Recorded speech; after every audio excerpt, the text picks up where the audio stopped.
Hey folks, Matt from artoftheimage.com. We're back again with a sound check, sound test, sound demo, if you will, for the Sony UWP-V1 setup. And that's these here, the wireless lav transmitter and receiver setup that I got from Sony. You could check out the last video and you'll see I did an unboxing and just discussed a little bit about them and why we're getting into them here at Art of the Image. So what you're hearing right now is my XLR mic here on the table. It's an Audio-Technica AT2020 cardioid condenser mic.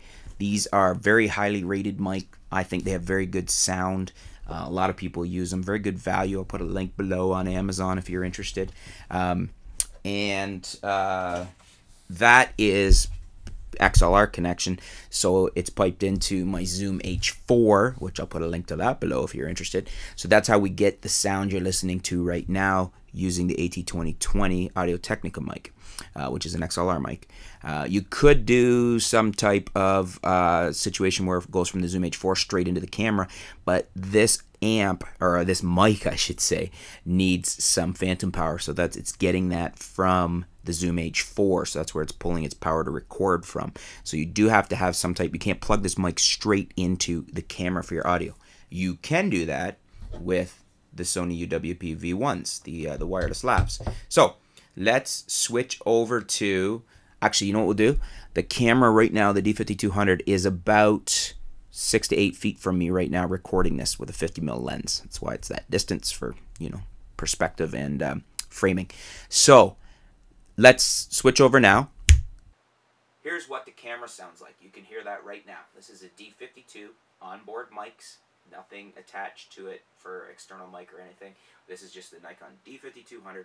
What it is able to get from me right now, from 6 to 8 feet away, recording me with its mics, the built-in, you know, mics right there. So this is the sound quality you're getting out of the D5200 if you don't use anything else.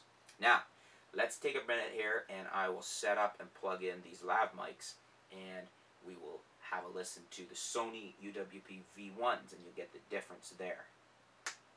Okay, now what you're hearing is the Sony UWP-V1. I've just got the little lav mic pinned to the front of my shirt. You could see there like that.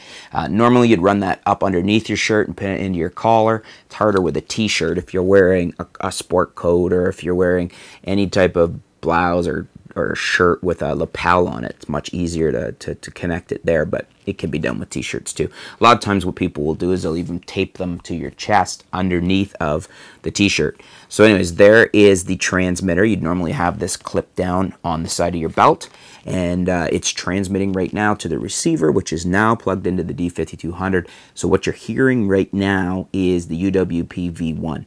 If you're hearing any clipping, I haven't really played around a lot with the level settings on the D5200 because it goes from 1 to 20 for the input for the mic. I think I set it at 10 right in the middle to see where it was at. So that can be reduced. You should be getting a really clean signal. So if I had it down at 5, it would sound low, but I could boost it in post and then it would sound really clean, and then I could increase the volume later. But this is the UWP-V1. This is the sound you're getting out of it. Now, just by way of example, let's switch back to the AT2020 Audio-Technica XLR mic into the Zoom so you can hear the difference. This is the AT2020 XLR mic. You hear the difference here? It should sound different as you're listening to it, but not necessarily a lot better or worse. It's probably just a bit of a different sounding. The AT2020 should probably be a fuller, more richer sounding mic because it has a much bigger pickup in it than the little lav mic does. And let's go back to the UWP-V1 lav mic. And here we're back to the sound from the UWP-V1 lav mic, so you can see the difference. We'll go back to the XLR mic. Here's the XLR mic again. You can hear what I'm sounding like on the XLR mic, the AT2020. Back to the UWP-V1. Here's the UWP-V1 lav mic from Sony, and you can hear the difference of what it was on the XLR. We'll finish this off right now just with the lav mic going, because we want to start using these more often, and I just want you to get accustomed to what that sounds like so you can listen to me finishing off here and hear the sound quality that you're going to get out of the UWP-V1 if you're using it for your videos. This is definitely something you might want to consider if you're doing a lot of video or if you're doing a lot of on-location video. It's really nice to have a wireless lav mic.